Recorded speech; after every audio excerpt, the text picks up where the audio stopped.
On Blackhawks, your daily podcast on the Chicago Blackhawks. Part of the Locked On Podcast Network, your team every day.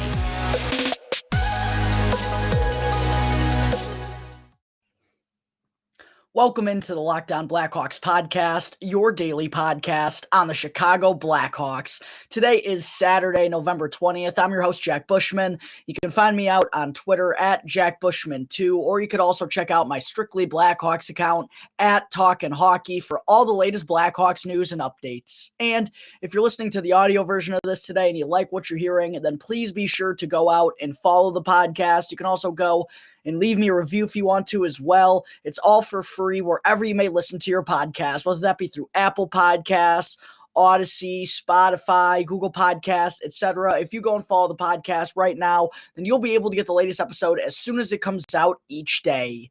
And if you haven't yet, please be sure to go and check out the video edition of this episode now on YouTube. I'm just getting up and running on YouTube, folks.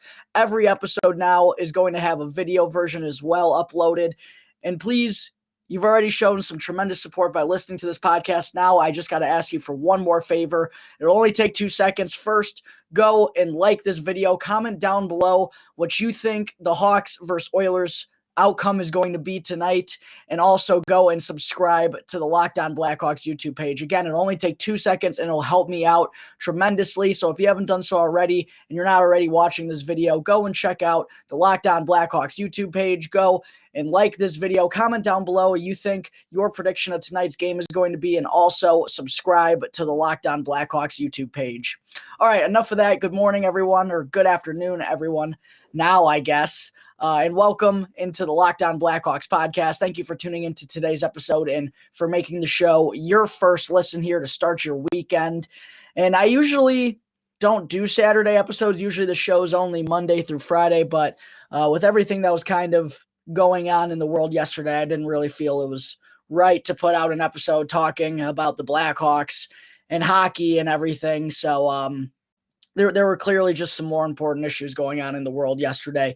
But now with the Blackhawks having back-to-back games today and tomorrow against the Edmonton Oilers and the Vancouver Canucks, I did want to be sure to get out a short little episode here today, just previewing both of those games, talking about the gambling lines and odds for tonight's game, and also just about how important of a stretch this is here coming up for the Chicago Blackhawks. 4 wins in a row right now, folks. Derek King remains undefeated from behind the bench, and it definitely feels good. Finally, this team is starting to head into the right direction and pull together some victories here, and it's finally a little bit exciting to watch them. I mean, throughout that stretch early on, those first 10 or 11 games or so, I mean, it was absolutely miserable to turn on the Blackhawks and watch a full 60 minutes. But finally now, they're able to win a couple in a row here. They're playing a much better brand of hockey overall, and they're starting to creep their way up the standings a little bit in the Western Conference, and it certainly feels good. But tonight, folks, against the Edmonton Oilers, the 12-4-0 Edmonton Oilers, this is going to be the first major test for these new-look Blackhawks, if you will, and interim head coach Derek King, because looking at the teams who the Hawks have beaten this season, not only during this 4-game road stretch, this 4-game winning streak, but their 5 wins on the season against the Ottawa Senators, against the Nashville Predators, against a COVID-depleted Pittsburgh Penguins team, the Arizona Coyotes, and the Seattle Kraken, who have been heading in the wrong direction in the past couple of weeks, losers of 5 in a row now, and 6 in a row now, maybe, I don't know. But they're on a huge losing schneid. They're not playing very well. They just got dominated last night by Colorado without Nathan MacKinnon.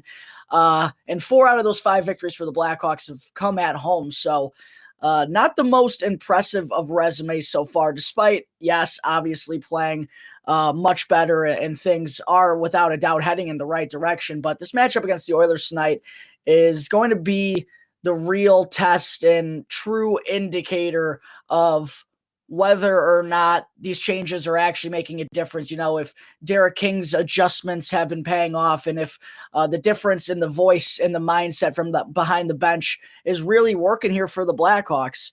And more so, I mean, obviously, I care about the final outcome, and I want the Blackhawks to extend this winning streak to 5 games here and upset the Oilers. But I just really more so want to see them play a competitive 60-minute game, potentially more, against a really good team right now. They haven't really been tested very much in the past couple weeks during this winning streak, and just more so than the final outcome. Well, again, yes, obviously I want the Blackhawks to win. I'm just really interested to see how mostly this defense and just how the team is going to fare against one of the most dangerous offenses in the entire NHL, led by Connor McDavid and Leon Draisaitl. Those guys are absolutely on fire right now. 10 points in the last 5 games for Leon Draisaitl, including 7 goals. Those two are number 1 and number 2 in the NHL in points at the moment. Connor McDavid scored some absolutely mind-blowing bananas goals these last couple weeks. I mean, he has just been doing things that no one else in the NHL can do, and he's been doing it for some time now, quite honestly. Those two have been going off. Ryan Nugent-Hopkins also finds himself inside the top 10 in the NHL in points right now as well. He's gotten off to a strong start. And overall, that offense is clicking right now. They're first in the NHL on the power play, converting on nearly 41% of their man advantages right now.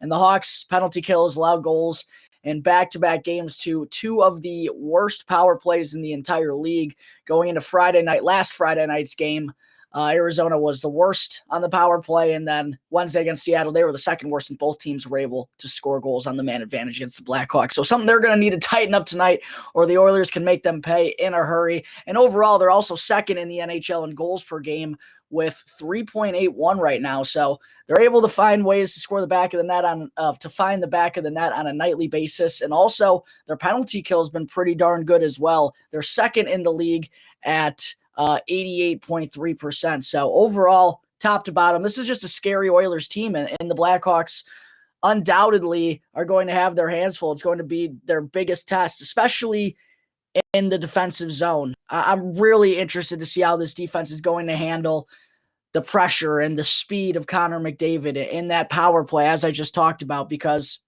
the biggest improvements that the Blackhawks have made have been on the defensive side of things. They've allowed 24 shots on goal or less in 2 of Derek King's 4 games that he's coached so far. They've made substantial improvement upon how many high danger chances they've been allowing. They've made life easier for their goaltenders. And also the first period has been much improved as well. The Blackhawks have yet to allow a first period goal under Derek King, and he's actually still yet to play from behind, or obviously he hasn't lost a game, but yeah, he hasn't trailed at any point so far in these 4 games. So I'm really interested to see how the Blackhawks are able to handle the high-powered Oilers tonight. It's going to be their biggest test, without a doubt. This is a team that can put up a lot of goals on you in a hurry, and they also only have 1 home loss so far on the season. And then tonight, after the game against Edmonton, folks, the Blackhawks will make their way out to Vancouver and will be right back in action tomorrow night against the Canucks.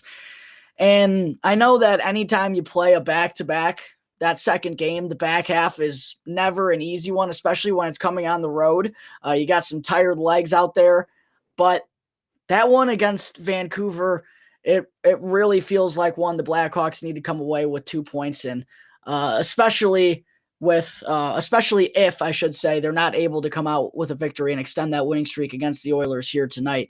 While the Canucks did just come away with a big home win last night against the Winnipeg Jets, 3-2, they managed to hang on in the final minutes. But aside from that, the Vancouver Canucks have been very beatable this year. They've lost 5 in a row prior to last night's win, and they had lost 9 of their last 11 after getting off to a pretty strong start to the year in early October. So again, a very beatable Vancouver Canucks team. They're near the bottom of the NHL in both goals scored and goals against. And the Hawks, that's just one they need to take care of business in. And I know it's coming on the road, like I said, in the back half of a back-to-back. They're going to have some tired legs, but they need to come away with at least 2 points in these back-to-back games over the weekend in order to keep things going in the right direction, in my opinion. All right, there is a quick preview of the upcoming matchup tonight against the Oilers and tomorrow against the Vancouver Canucks. Coming up in just a minute, I am going to get into the gambling lines and odds for tonight's game against Edmonton.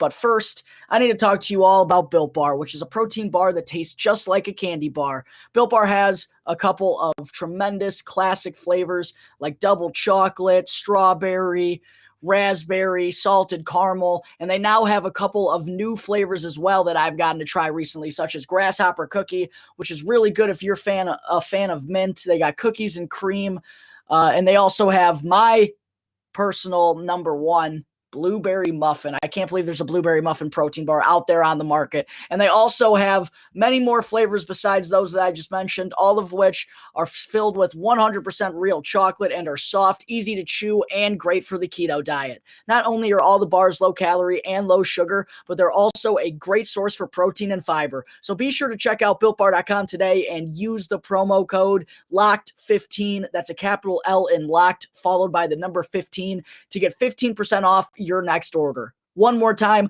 be sure to check out BuiltBar.com for a delicious and healthy snack option and use our exclusive promo code LOCKED15 to get 15% off your next Built Bar order.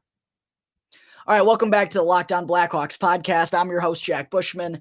Getting into segment 2 now today, I also wanted to be sure to go over the gambling lines and odds for tonight's game against the Edmonton Oilers, courtesy of our friends over at betonline.ag, because let's be real with each other here, folks. If you're watching the game on a Friday or Saturday night with some friends, having a couple of drinks, we all know it's a lot more fun to watch when you have money on it. And I've been taking the Hawks here in these last couple of games, and finally they've managed to make me some money, although I continue to unfortunately be on the wrong end of my goal-scoring predictions because I don't take Patrick Kane or Alex DeBrincat, and they're literally the entire offense right now. Those two are unbelievable. Alex DeBrincat is already a superstar in my opinion, but really on the cusp of being something special. Him and Patrick Kane are just clicking right now, and I never take them because, well, I mean, what's the fun in that? I want to make it a little bit ballsy of a pick, you know? I don't want to just take the two best goal scorers for the Blackhawks night in and night out, but maybe I really should start, and it would probably be helping out my wallet. But at the same time, I don't want to start throwing money on them because I'm scared that I'm going to put the jinx on Patrick Kane and Alex DeBrincat. If I start putting money on them, I've been cold all year in this area. If I start throwing money on them, then they're going to stop scoring goals, a.k.a. so does the entire Blackhawks offense, a.k.a.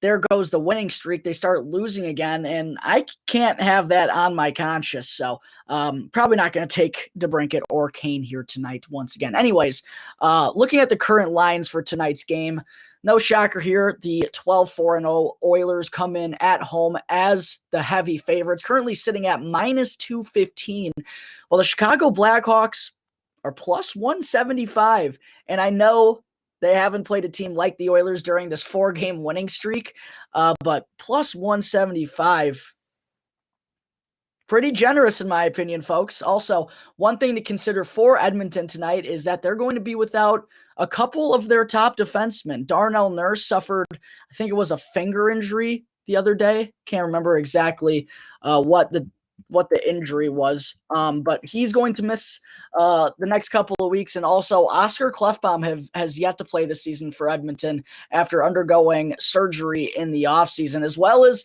former Blackhawk Slater Cuckoo's unfortunately not going to be suiting up for Edmonton tonight. So plus 175 for the Hawks with the Oilers missing 3 of their starting defensemen. If you've been riding them during the streak like I have, then I almost feel like you have to take this. $20 down on plus 175 would turn into a $35 profit. That's pretty good payout for a team that's in the middle of a winning streak, folks. And for the Oilers, minus 210, that's a little bit of a toughie. I think it is a safe bet. They only have 1 home loss this season, but the fact that you need to throw like $50 down on that just to win like 22 or 23, as I said, they're without a couple of their defensemen. That probably, personally, would just be enough to make me a little bit worried and probably would stay away from the Oilers at minus 210. As for the puck lines, the Oilers come in at minus 1.5 at plus 110, which is definitely a lot more intriguing than their money line is. Well, the Blackhawks are plus 1.5 at minus 130. This is another toughie for me here. As I said, though, I definitely consider taking the Oilers minus 1.5 rather than taking them at minus 210 just because of the value difference there. And with the way that their offense can heat up, again, the Blackhawks defense really hasn't been tested against a high-powered offensive skill set like this Oilers group has in their top six, are very top-heavy. That makes me think that if Edmonton is going to come out with a win here tonight, it's probably going to be in a pretty handed margin from their offense. And the Blackhawks really haven't faced a good offense since their last game against the Carolina Hurricanes, probably. I don't know. Oilers minus 1.5, I think, is probably the better value and more likely to happen. And at plus 110 compared to minus 130, or minus 210, and minus 130 even for the Hawks at plus 1.5. I think the more likely outcome is the Oilers win by 2 goals. That's just my personal opinion. But I'd probably take that plus 110 there over the Blackhawks, plus 1.5, minus 130. Although that is close, but definitely I'd rather take the puck line rather than Oilers money line. The over-under, surprise here, folks, actually comes in at 6.5, which is a number that I feel like the Blackhawks haven't seen in a few weeks now. It's been either 6 or mostly 5.5 during this winning streak. And the under right now comes in as the slight favorite at minus 115, while the over is at minus 105. And I've been wrong about these in back-to-back games now here. That Jake McCabe empty netter was a real heartbreaker for my betting advice. I'm going to ride it, though, folks. I am going with the under once again here tonight. And look, I know the Oilers can light it up, but they've only scored 2 goals in 4 of their last 6 games. And it's just been a whole lot of McDavid, Draisaitl, Nugent-Hopkins, and the big guns getting the job done for Edmonton. And with the way the Hawks have been playing slow in the first periods, they're not giving up nearly as many high-danger chances. I feel like this one has the potential to be a low-scoring affair. And obviously the Blackhawks, no one really can score goals right now other than Kane DeBrincat and maybe Seth Jones. So I could see this one being 4-2, honestly, and that would hit with the number being at 6.5. So I think that's probably the better bet, but both are pretty similar in odds. So if you feel in the over here, if you think it could be a high-scoring affair, you're getting pretty much the same value that you're getting either way. It's just whichever way you want to pick it.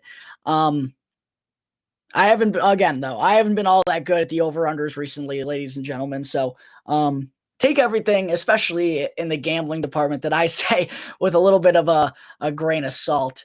And I also haven't been able to get the goal scorer right in the past entire season yet for the Blackhawks. So whenever I give that advice, there's going to be a huge asterisk next to it until I hit that first one. BetOnline has not yet released the odds for goal scorers, anytime goal scorers, or even the first goal scorers so far tonight. But once they do, I'll be sure to tweet out who I'm going to take for a goal scorer tonight from the Blackhawks.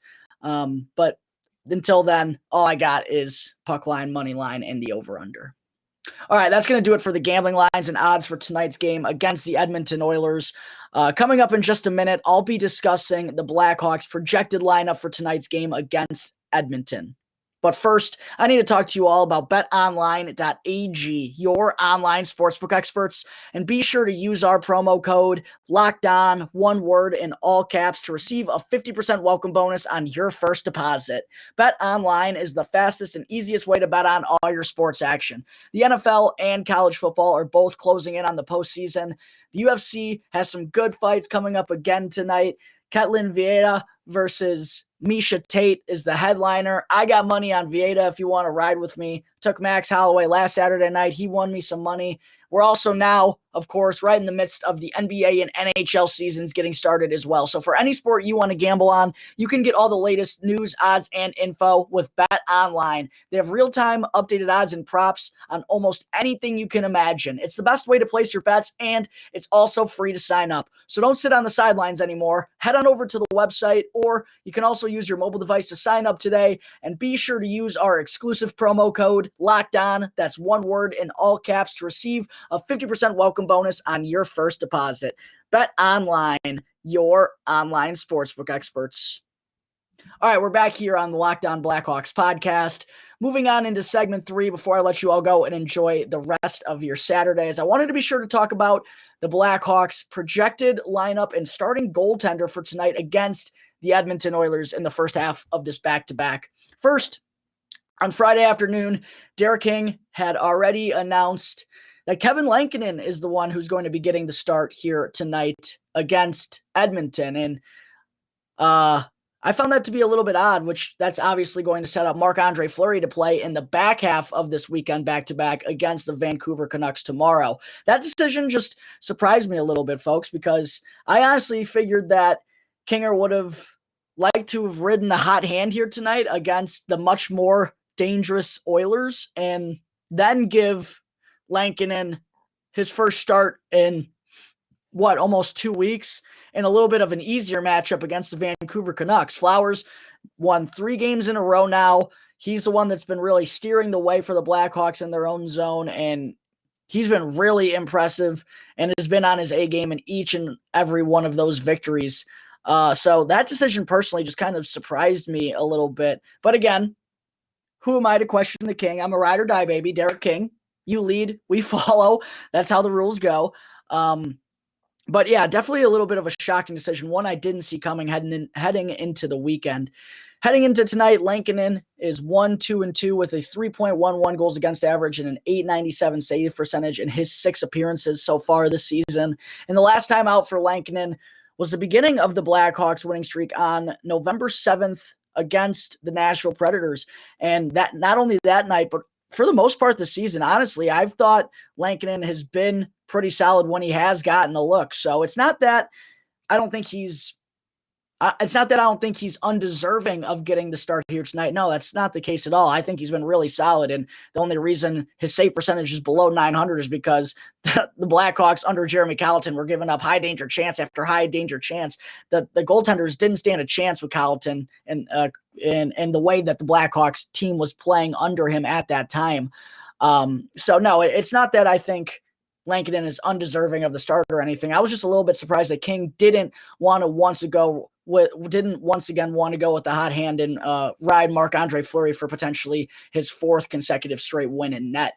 As for the rest of the Blackhawks lineup, at the morning skate about an hour ago now, both Mike Hardman and Brandon Hagel were out there taking part and look to be returning to the lineup here tonight. Hardman missed Wednesday's game against the Seattle Kraken due to a non-COVID related illness, while Hagel has been out since November 7th, that game against Nashville, after suffering an AC joint sprain in his shoulder. And unfortunately, it was kind of weird. No line rushes or anything here at the morning skate, which is a little bit unusual for Kinger. He usually lets that happen in the morning skate, but not today.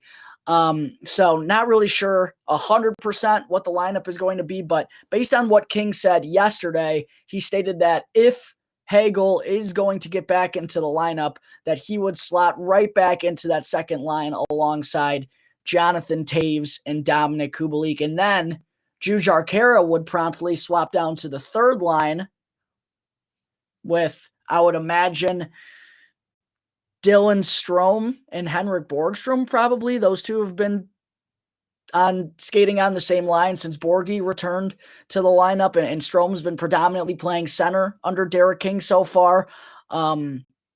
So with Hagel back, we know what the second line is going to be. I think the first line as well is probably going to stay as DeBrincat, Doc, and Patrick Kane. As for the bottom 6, though, that's where it's going to get a little bit interesting. And now with Hagel and Hardman looking like they're officially going to return tonight, the bottom 6 has a little bit of a logjam going on right now for the first time really since the start of the season.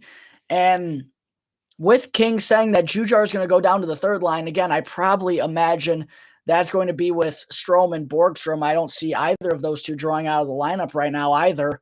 That probably puts Hardman in a position to join, I'd guess, Philip Kurashev and Ryan Carpenter down there on that fourth line. Kurashev had a very nice primary assist to Patrick Kane in their last game. I don't think he's going to draw out after that. And Ryan Carpenter is someone they value on the penalty kill and also maybe on the power play. I don't know. That's always a chance that he's going to be out there for the man advantage now, I guess. I just can't see either of those two drawing out of the lineup right now over Reese Johnson at this point. I'd have to guess that Reese Johnson is going to be the odd man out with Hagel and Hardman returning. And same with my boy Adam Gaudette. He's been the extra forward basically the entire time under Derek King. The one game he did play, he got like 5 minutes of ice time. So if I had to guess, I'd probably have to guess that'll be Gaudette's role once again here tonight with, as I've just said, both Hardman and Hagel looking like they're going to return to the lineup. But those are, without a doubt, a big couple additions to this forward group. Hopefully it will help out in the depth scoring department for this weekend's back-to-back against Edmonton and Vancouver. And as for the Blackhawks defense tonight, the one noteworthy change we could see, the departure, I guess you could say, is Calvin DeHaan, who missed yesterday's practice due to right wrist soreness. And while I originally thought it was only something along the lines of like a maintenance day, King, after the morning skate, actually made it sound like DeHaan probably isn't going to suit up here tonight against Edmonton.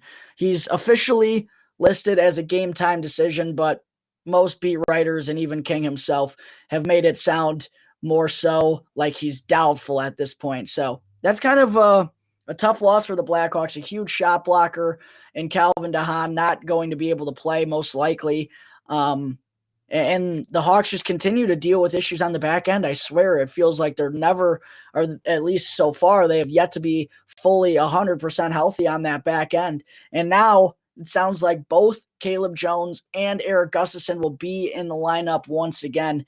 And with DeHaan out, that's a lot of minutes that the Blackhawks are going to have to make up. I really do think that Caleb Jones is going to need to be ready to play a bigger role and potentially 18 to 20 minutes alongside his older brother, Seth. He and Riley Stillman, honestly, are both probably going to see an uptick in minutes. They're going to have to be ready to play a larger role here tonight against a dangerous Oilers offense if Calvin DeHaan winds up not being able to play. And for Edmonton, real quick, as I mentioned earlier, folks, obviously the big three of McDavid, Draisaitl, and Nugent-Hopkins are clicking right now, and they've been doing a lot of the heavy lifting for the Oilers as of late. But that defense, they're depleted a little bit at the moment. Darnell Nurse not going to play tonight. Oscar Klefbom has yet to play this season. Slater Cuckoo, someone who's regularly been on their third pairing so far, also isn't going to be able to suit up. And that leaves Duncan Keith now as the number one defenseman on the Edmonton Oilers. It's going to be very odd, to say the least, to play against Duncan Keith for the first time ever. Still not sure if I'm really ready to handle that. But the 38-year-old Duncan Keith is going to be their top pairing defenseman now. I mean, without a doubt, Edmonton is a little banged up, and I've seen a lot of comments from Oilers fans concerned about what this defense is going to be able to do without Darnell Nurse anchoring them. He's sixth in the NHL in time on ice per game. He and Klefbom regularly, and Adam Larson, when he was here in the past couple seasons, have been the guys to carry the way for Edmonton's defense. And with those three guys I just mentioned out, Evan Bouchard, former first-round pick a couple of years back, someone that the Blackhawks actually passed on in favor of Adam Boquist, is going to be skating on that top pairing with Duncan Keith. And also another first-round pick in Philip Broberg is expected to make his NHL debut for Edmonton tonight. So a lot of youth, a lot of inexperience back there without a couple starters in the lineup. And there's a growing concern about the Edmonton's defense for a 12-4 team. I've seen a lot of worried fans because of all the injuries that they've had to deal with on that back end. So this is a major opportunity for the Blackhawks to sort of showcase their stuff, if you will, and potentially pick up their first signature victory of the season here against the Edmonton Oilers. All right, I think that will wrap up Saturday, November 20th episode of Locked On Blackhawks. Thank you again for tuning into the show, and be sure to go and follow the Locked On Blackhawks podcast for free right now on your favorite podcast app, and you can get the latest episode as soon as it comes out each day. And after the show, be sure to go and check out the Locked On Bets podcast if you like making money. It's hosted by your boy Q and handicapping expert Lee Sterling. You can get daily picks, blowout specials, wrong team favorite picks, and Lee Sterling's lock of the day by simply following the Locked On Bets podcast. It's free and available on all platforms, so be sure to check out Locked On Bets wherever you get your podcasts. Once again, thank you for tuning into today's episode. I'm your host, Jack Bushman. You can find me out on Twitter at JackBushman2, or you could also check out my Strictly Blackhawks account at Talkin' Hockey for all the latest Blackhawks news and updates. And don't forget that the next episode of Locked On Blackhawks is Mailbag Monday. So for any questions you have at all regarding anything related to the show, feel free to email lockedonblackhawks@gmail.com. You can also hit me on any one of my Twitter accounts, or you can call 708-653-0572 to leave a voicemail. So until Monday's episode, let's go and pick up a couple of huge victories up in Canada against Edmonton and Vancouver. And thanks again for listening to the Locked On Blackhawks podcast, part of the Locked On Podcast Network, your team every day.